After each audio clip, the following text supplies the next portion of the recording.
Hello, good evening, everybody. Thank you so much for attending our webinar this evening for the University of Miami UOnline.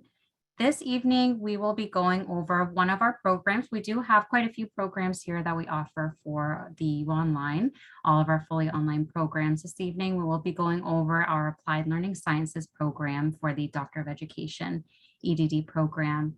So hopefully everybody who's attending, again, thank you so much and welcome. You are in the correct virtual information session and welcome. Just to introduce myself to you, I am the Senior Enrollment Advisor here for the UOnline. So I assist you with answering all of your questions from the early on in the process. And once you decide that this is the program and the best fit for you, we move into the application process and the admissions process. So I am an advisor here that helps you with all of that. So again, thank you so much for attending here. I'm going to go ahead and introduce our panel joining us this evening. Okay. And as well, just to let you know, just some housekeeping is that our session this evening will be just around 1 hour. We may be a little bit less than that. If you need to step off for any reason, we do record this webinar, so we'll be able to get you the recording and link for that after. So not to worry. Or if you are hopefully taking some notes throughout our hour here and we're moving a little bit quickly and you missed something, again, we'll be able to get you the link for that. So not to worry. Okay. We do have throughout our session here a Q&A feature, question and answer feature, excuse me. So if you do have any questions along the way, go ahead and chat those in. And what we'll do is actually reserve some time at the end to be able to circle back and make sure that we get everyone's questions answered. Okay. We do have our contact information there at the bottom of the screen. To speak with an advisor, our phone number is 800-411-2290. And for each of our advisors here, we do have our individual extensions, but you go ahead and just give that number a call, 800-411-2290, and you'll be able to speak with myself or any other advisor here in our department. And we also have a chat feature separate from this information session here this evening. But if you are unable to give a call, you can just use our chat feature as well to get your questions answered. And we have email in addition to that. Okay. All right, so moving on to our panel this evening. With us, we have Dr. Kim. He is an assistant professor with this program here. So I'm going to turn it over to Dr. Kim, have him just say a few words to introduce himself. And then what we'll do is jump right into some questions that we do have for you today. So thank you so much for being with us this evening, Dr. Kim. Okay. Hi, everyone. Good to see you. So, and then thank you for inviting me in this really important info section. So, my name is Dr. Kim Ju Kim, and then I'm assistant professor in the Department of Teaching and Learning at the School of Education and Human Development. My major is learning sciences and instructional technology. So, my main research focusing on some kinds of development of some educational technology tools for the K-12 education and the university classrooms, and even including some kinds of industrial field. So far I developed some educational game, educational robots, and some artificial intelligence adapted to some the classroom supporting systems. And then before entering this kind of academic field, I was the very experienced instructional designer for 10 years. And then I developed several online and offline classes for adult education as well. So I really believe that this applied learning sciences program can develop your career as instructional designer and including so many different careers in the world, I think. So thank you so much again. So inviting me in these really important sections. Thank you so much. Absolutely. Thank you so much for being here. Okay. And I'm just going to go over a little bit about the structure of the program. And then what we can do is circle back with Dr. Kim and make sure that we go over all of the details about the program, the curriculum. He'll be able to talk about the courses, which which is why all of you have joined us this evening. I'm really interested in the details of the program. But just some surface level information for you. As I mentioned, our programs here for the UOnline are fully online, so they are flexible for you. The program, which again, we'll get into some of these details, but you do have your online courses, you have seminars, and you have your project. But again, all of that is fully online. So for any of our students that do not live near campus, or even if you live campus and you're just trying to balance everything else and other priorities that you have going on, work-life balance, you truly are able to do that with our program here and with our structure. So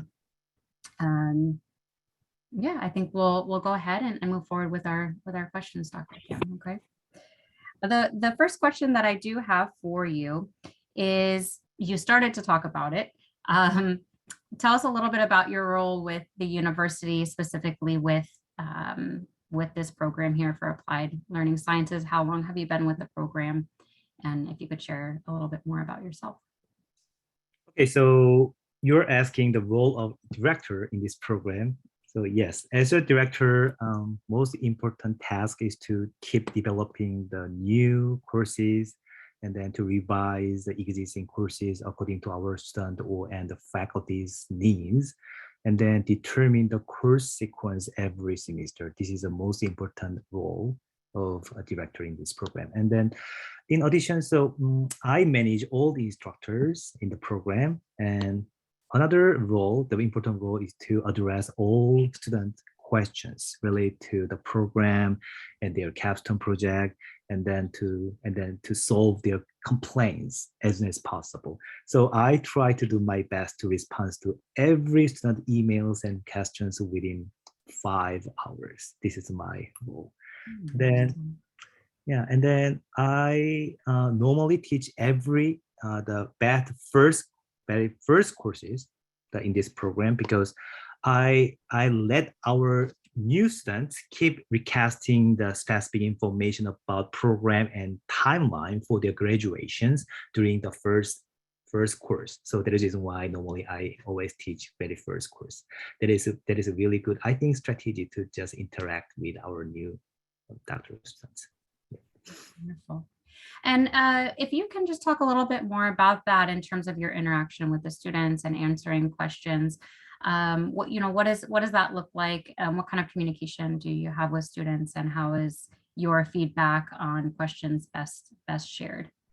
So, good question. So, because our program is really grow up fast, quickly. So the current number of our doctoral students is more than 100. So I only have one director. Our program has only one director. So every day I got a tons of emails, or so that is why I think main communication way to just using our email. I'm saying, because this is a normal thing in the online learning program. So absolutely. And then every day I have a Zoom meeting with some students who really want to meet a program director. So in this case, so every day I spend 2 hours or 3 hours for meeting with our individual student in the program. And then another communication method way is to using our TA, because our in program, we have 2 TAs, really advanced and experienced TAs. And then most questions, minor questions, should be addressed by our TAs. However, the major questions should be addressed by me or the other faculty members. So mainly, yes, email, the exchange is our main communication way. Wonderful. And you mentioned that the first course is the most important course. Can you just talk a little bit about why you say that, and just paint a very general picture of the other courses and what that order looks like for students? Gotcha. As well. So the field of learning sciences is really broad. So what's the definition of learning sciences? Learning sciences is one interdisciplinary field, including some kinds of education, psychology, computer science, engineering, sometimes business. So many fields have been combined. okay, in this learning sciences field. So there is reason why there are several the learning theories in our field, and then there are so many types of the instructional design models in our area.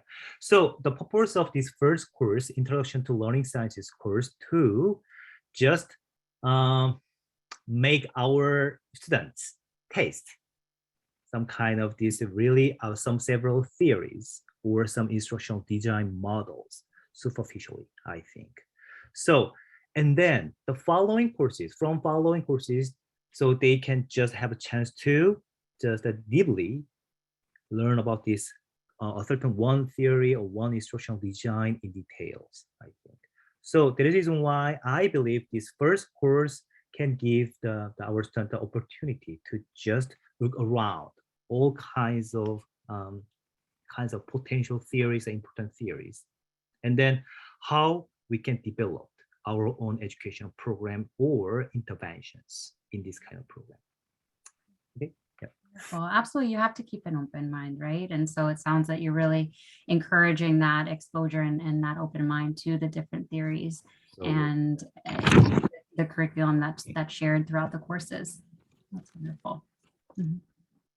One thing you did mention, Dr. Kim, is the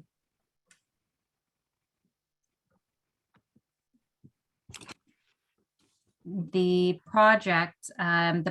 So you mentioned that you're able to give really great feedback and make students feel really comfortable and that their questions are answered early on. Can you just talk a little bit more about the project and maybe some of the questions that you do get early on from students? So you're talking about the capstone project? That's correct. Okay, so our program doesn't require any dissertation, doctoral dissertation. Instead, our student will do their capstone project.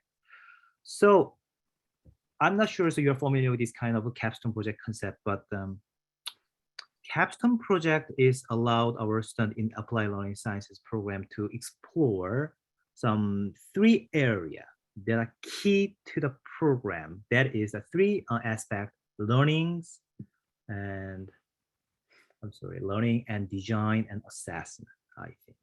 So I believe you are in any kinds of field, including some K-12 education's area or industrial area or army or some higher education institutions, but you already have experience of certain kinds of educational issues in your educational settings, or you can experience really unique the educational phenomenon like this, for example.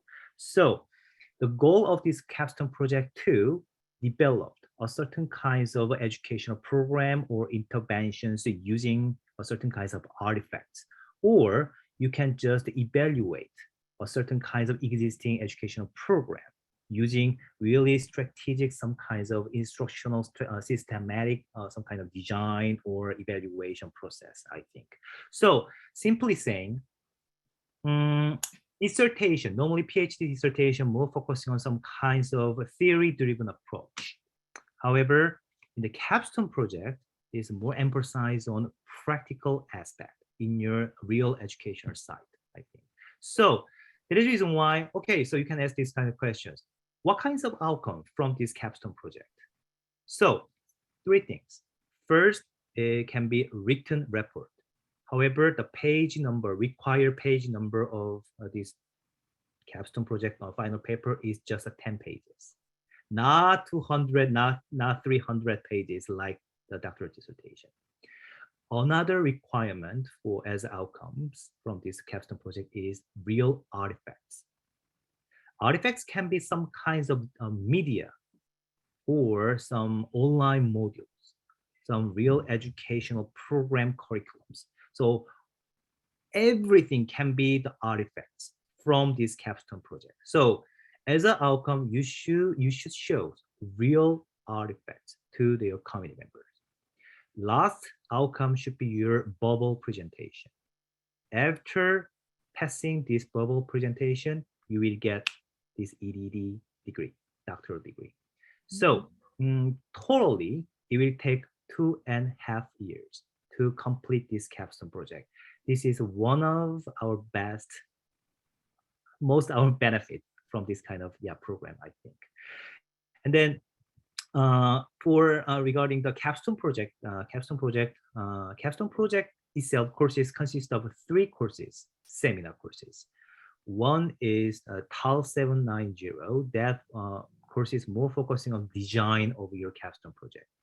Second course is a TAL 790. In this course, you will implement your developed some kinds of educational artifacts or education programs. And then you should collect some data and then analyze some data for creating your final report. And then in the last classes, the TAL 712, you should finalize your report and artifacts, and then you can prepare your bubble presentation. That's it. So is it enough? Yep. Yeah, that's great. And I know for me, as an enrollment advisor, I receive the question often, is this something that students work on by themselves? Do they work with other students? So good question. So the number of students, a number of students in one cohort is 30. So because this is a learning sciences field, because learning sciences really emphasize on the collaborations. So every theory in the learning sciences focusing on collaboration. So there is a reason why in our program as well, our capstone projects should be conducted by team members. So team consists of a minimum 3 and maximum 5 students in the same cohort. So yeah, however, if student advisor permit this student can do their capstone project individually with a certain really unique and exceptional situation. Okay, so wonderful. And one thing that you did touch upon before, you mentioned K through 12, and you also mentioned students that maybe are not necessarily directly in education or in a traditional education setting, let's call it that. Just talk a little bit about the diversity of the students that is in your program, that's in the program so, here. Yeah, first of all, this is not a local program. This is an international program nowadays because we have some students from South Africa, China, and Sudan, and where is that? Those Pakistan or other things. And then even California, so New York, and so many different states. So, and then our student job is really diverse. For example, current K-12 teachers, and then vice provost in some college or university, and current in the faculty member, and then lecturer, and then some employees from Google, Microsoft, Apple, and Lockheed Martins.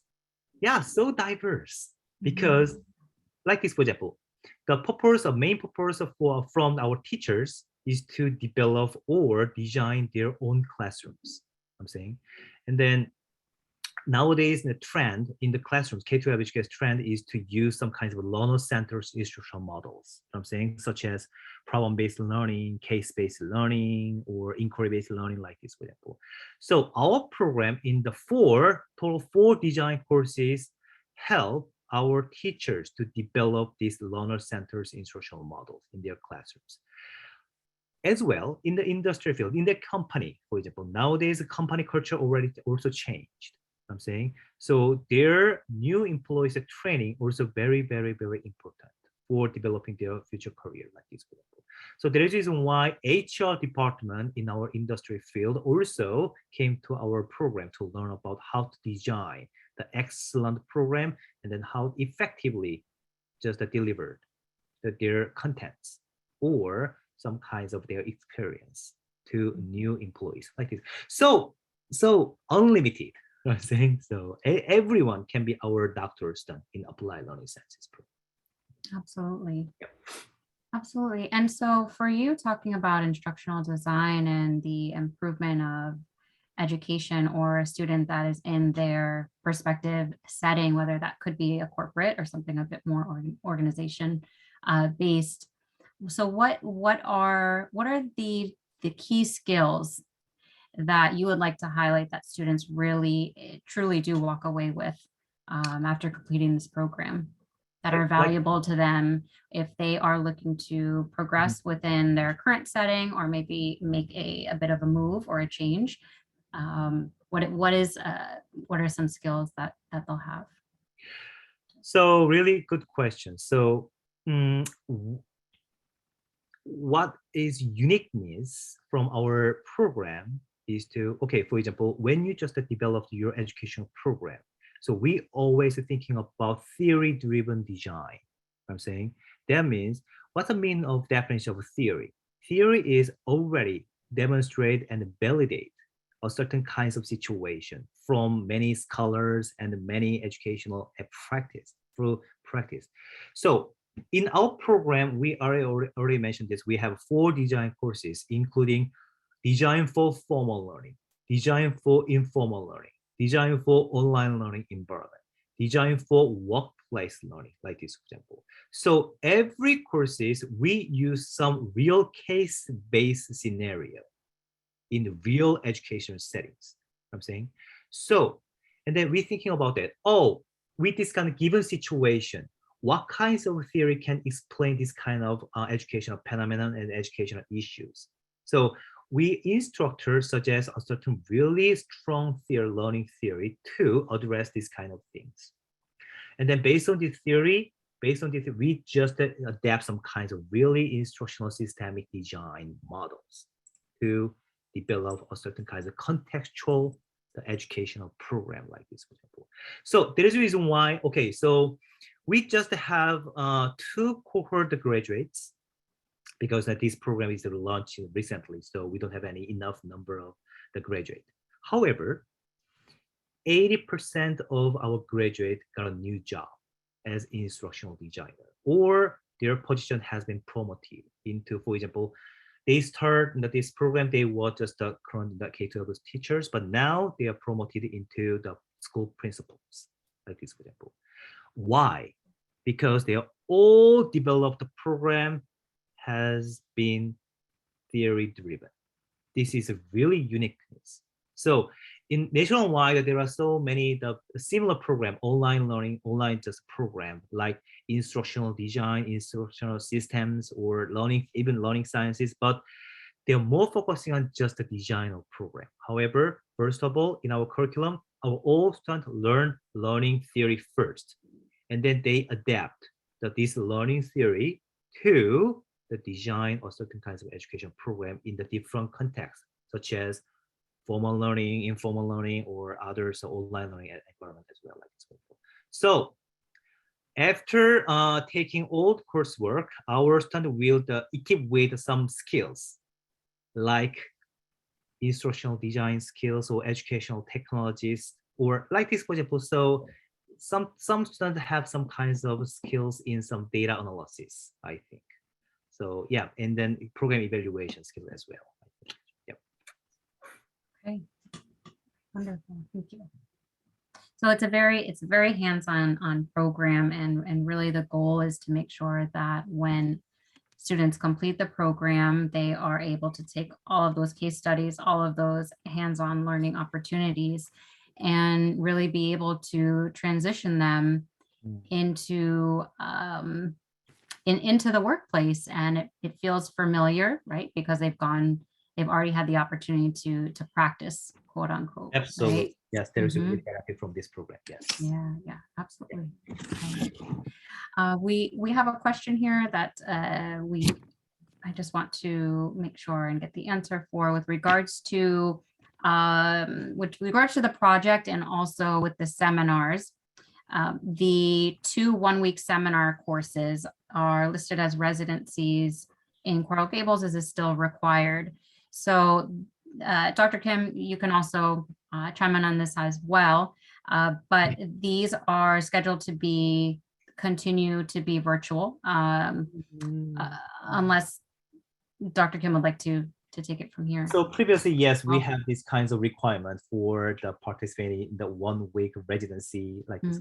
However, due to the COVID, I think we cancel for the first cohort and second cohort in the 1 week of the in-person residency events. Mhm. However, after canceling these 2 events, and then our faculty members decide we remove these events, yeah, forever, I think. So in program, this is the reason why this is a 100% online program.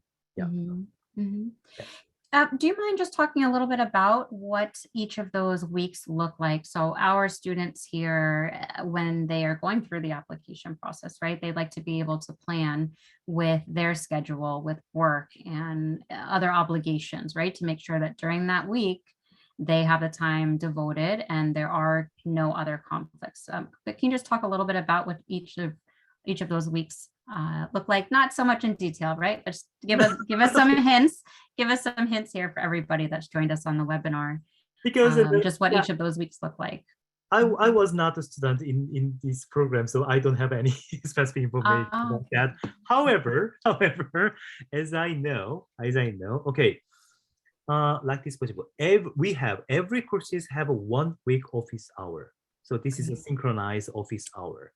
But every this office normally, but according to the instructor have a totally different office hour, the time. However, we normally have 8 p.m. for this office hour, I think. So everyone can attend this office hour, even though they have the day job or like this people. And then don't worry about that. Our all courses do not require many assignments, I think. So it's doable. Believe me, it's doable. So I believe every week, for example, every day they just after dinner and then they start some kinds of doing their assignment.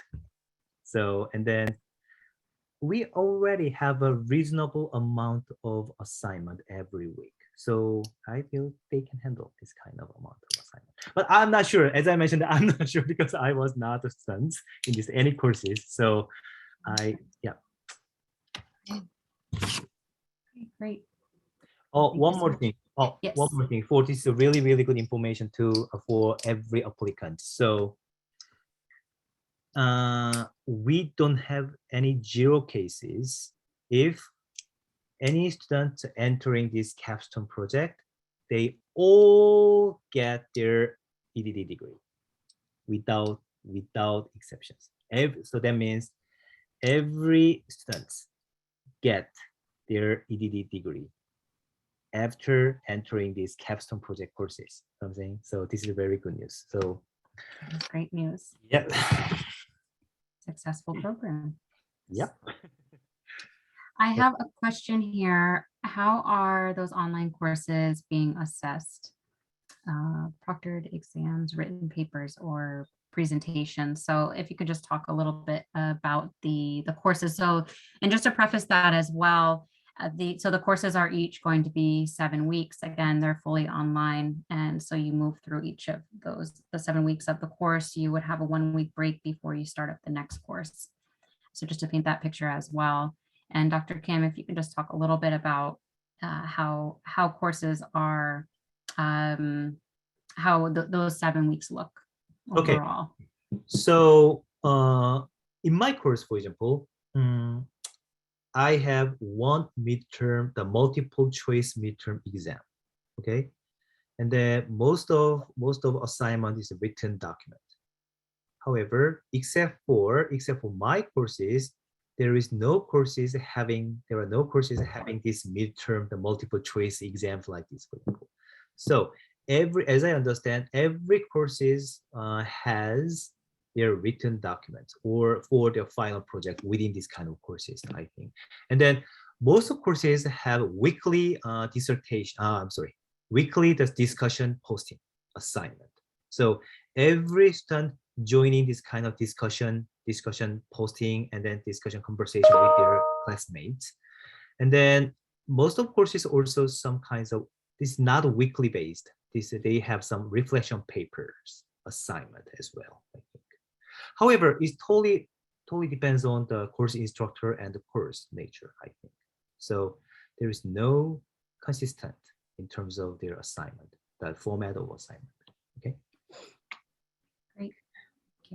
Oh, the capstone project, 3 capstone project courses. So we don't require any kinds of a specific assignment because this is an individual based in the courses with their advisor. So the grade should be satisfaction or unsatisfactions. So if you just got the satisfaction in this 3 capstone project, you pass. It's got all the long journey. Okay.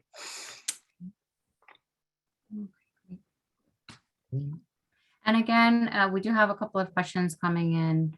For anyone that is thinking of any questions along the way, you can go ahead and chat those in our Q&A feature.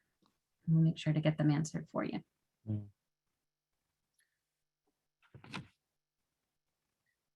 Anyway, so meanwhile, so our program is really, really, really popular. So this is really good news, I think, because I think most of our students are satisfied with our program and curriculums and courses.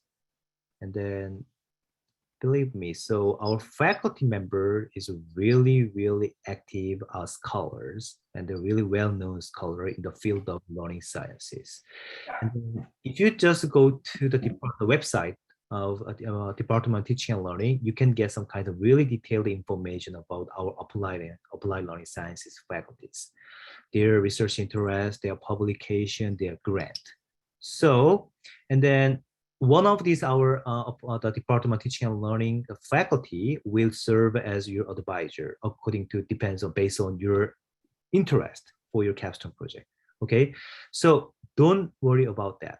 About our I'm very interested in this kind of field, but I think when I checked in only 4 faculty in applied learning science program, but they don't have any expertise in my interest to feel like this people. Don't worry about that. We always invite expert from outside as well. If we don't have any faculty who has some expertise in your interest field, okay? So, Great. Next question. So EDD diplomas really shows that MU, what's mean MU? Miami University. This is not Miami University. This is University of Miami. So UM. Okay. Unlike the some universities showing the global campus or regular diploma, like okay. No, that's totally fine. Everyone just confused this kind of name. My answer is no. The diploma from our program is exactly same with any other doctoral program, including PhD or other on-campus EDD program. So anyone cannot distinguish these diplomas. So compared to the doctoral program. So yeah. Absolutely, and that goes for any of our UOnline programs here as well. There's no distinction between the two. So you do receive the same diploma as the university in total and on campus, if that's your question as well. Absolutely. So and then you also participate in our in-person ceremony. Welcome. With all degree program students graduate as well. Okay. Mm-hmm. Well, thank you so much for your question. Perfect. So I have another question here. Can you discuss any the tuition and fees? So on our next slide here, what we'll do is just go over a little bit more about the admissions process, how I'll be assisting you, dates and deadlines and upcoming start dates. But what I do want to make sure is if anyone has any questions specifically about the program here for Dr. Kim, that we go ahead and get those answered for you right now. So we're just going to give it another moment before we move forward.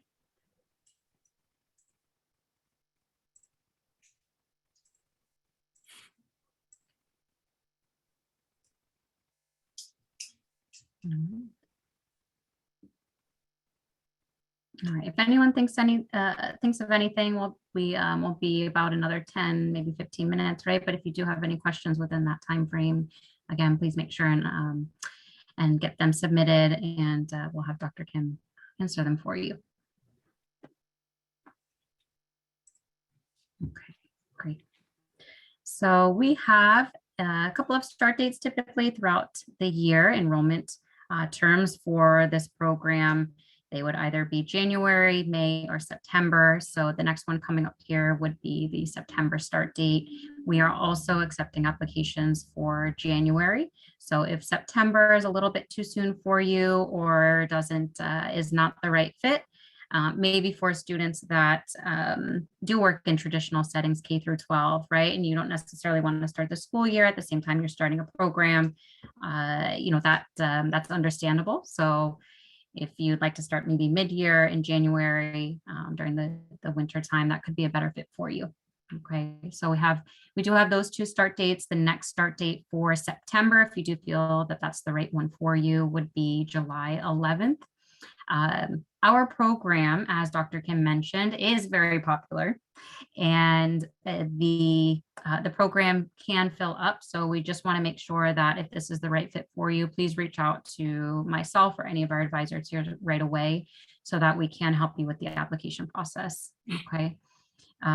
For that, the application process is we work through your application. You want to prepare other documents as well. So you want to prepare your resume. You want to make sure that that's filled up. We also ask for a personal statement, which myself or another advisor that you're working with will make sure and go over what those instructions are, what to include. You want to prepare your transcripts. You also need to request letters of recommendation for this doctoral program. It would be 3. So you can start thinking about who those 3 recommenders would be that you're going to ask. Okay, so that's the process. We'll be helping you through all of that. As advisors here, just keep in mind the deadline. But again, if you do feel that this is the program and the right fit for you, we do want to make sure and get your application up and running right away. All right. And just to address as well here a question with regards to tuition and fees. So what we can do, make sure and reach out to us as advisors, and we'll be able to go over that with you in terms of the credits, the cost per credit, the tuition waiver, and what that would look like for you as well, what you qualify for. That's something for us as enrollment advisors, we do go over with you throughout the application process. So you'll absolutely have that conversation and what that expectation may be for you. We'll be able to assist you with the funding and what your choice might be. If it's financial aid, we assist you with that as well, making sure that you're submitting your FAFSA and anything else on file. Okay.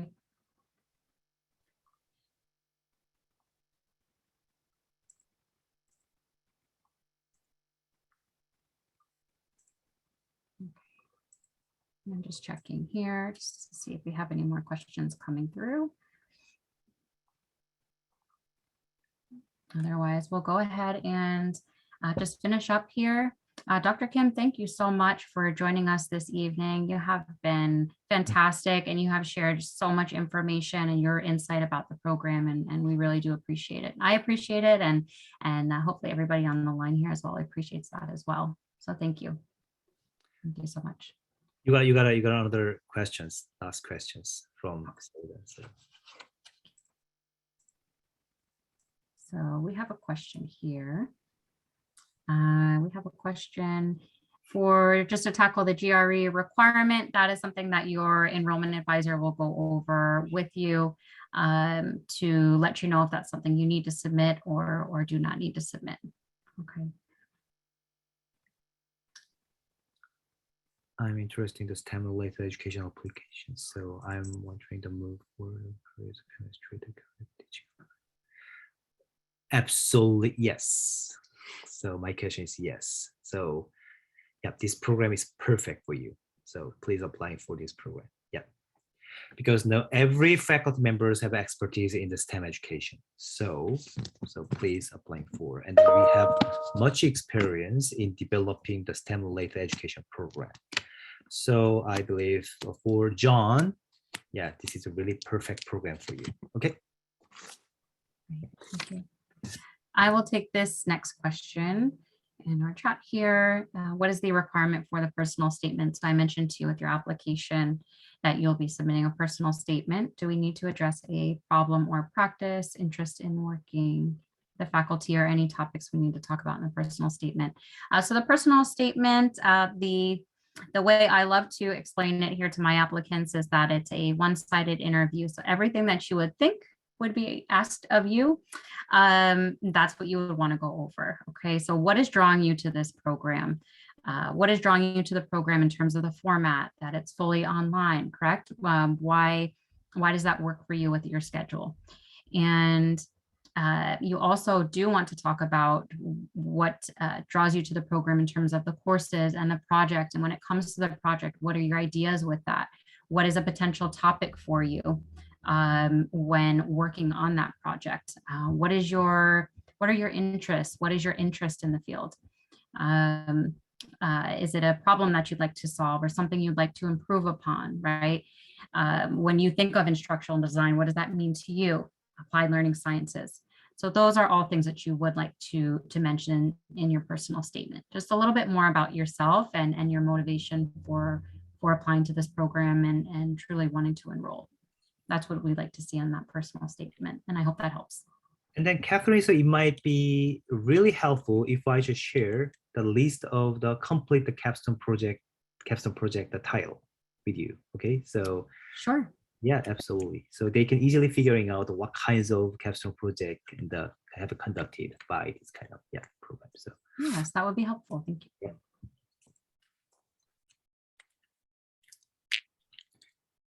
Okay, Lisette. So can I answer to Lisette's question? So Yes, please. yeah, Please. working higher education in the future. So okay, so instructional design position in the college and universities have really high demands nowadays. I'm saying if you go to some kinds of the job announcement website or job, and then just searching for instructional designer or learning scientist, you can find tons of this job, the demands. So I think the reason why many graduates from this program got a new job as instructional designer at the really good university and the higher institutions. So because you learn some kinds of design principle for various kinds of education environment, including formal learning, informal learning, online learning environment, and some kinds of the workplace learning, is really there to learn this kind of different variation of learning the environment instructional design from one program. I think that can be really good benefit from this kind of program. Okay, or you're getting job in the higher education field. Are the course modules open week by week or all at the beginning of the course? I can start to answer this, and then Dr. Kim, if you'd like to add anything. So when you have you're registered for your course prior to, right, a couple of weeks prior to it starting. And in terms of the actual access to that course, that would be the week before. And within that access, you would be able to take a look at the syllabus and take a little bit of a closer look at what you'll be working on over the next 7 weeks. In terms of the week by week, any additional materials that are shared, Dr. Kim, for your course, you can certainly talk about just that one if that makes a little bit more sense to you to offer some feedback. Just a minute. Okay. Oh, sure. Okay, yeah. I missed something for you. I'm so sorry because suddenly I just my screen is down. So Oh, that's okay. No, yeah, that's okay. So we've got what- a question here. Are the course modules open week by week or at the beginning of the course? So I just was letting everyone know here on the line that before a course starts, they are able to have access to their course where they're able to take a look at the course syllabus and really what they'll be working on over the next 7 weeks. Okay, gotcha. And is there anything week by week or are they really Yeah. just working out of that syllabus? Every class is same because we just open this weekly module week by week. I'm saying after finishing first week, and then you can open the second week modules like this before. This is consistent across all courses in the Applied Learning Sciences program. Yeah. Thank you so much. Yeah. Oh, Lizette. Oh, we love your questions. Don't need to apologize. What is the difference between applied learning sciences and curriculum and instruction? Can I answer? Yes, please. Okay, so Yes, please. curriculum and instruction more focusing on some design their contents in their classrooms or any kind of educational settings. But learning science is not focusing on contents itself. We are designing, develop some kinds of structure, effective structure of educational program. That means with any kinds of curriculum, our learning scientists can develop a certain kinds of effective educational program with a certain same content. I'm saying.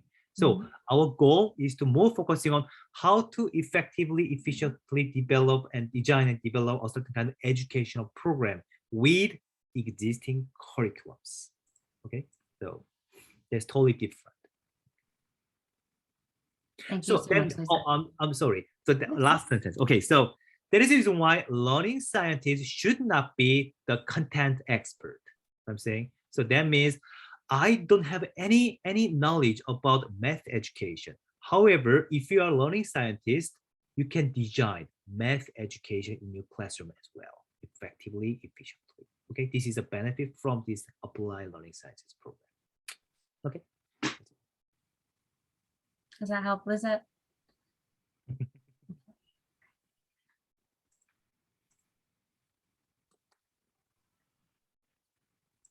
Okay. All right, so we'll give it another few minutes again for questions. Thank you. These are great questions. The 300, there is a $300 enrollment deposit. Everyone that is joining us this evening will have that deposit fee waived. So I'm not to worry about that. Okay.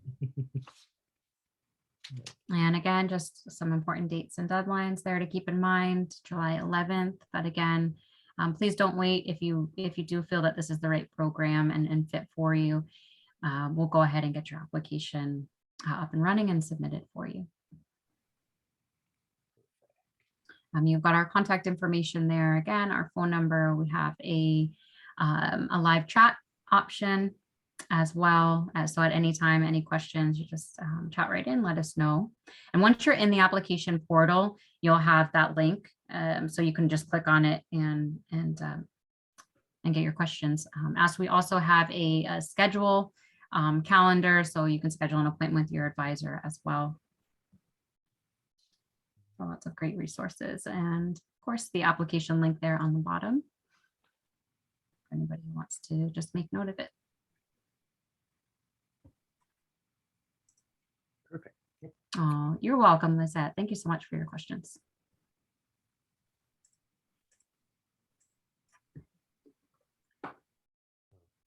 All right, wonderful. So if that is it, thank you everybody for joining us. Thank you so much, Dr. Kim. This has been very, very helpful.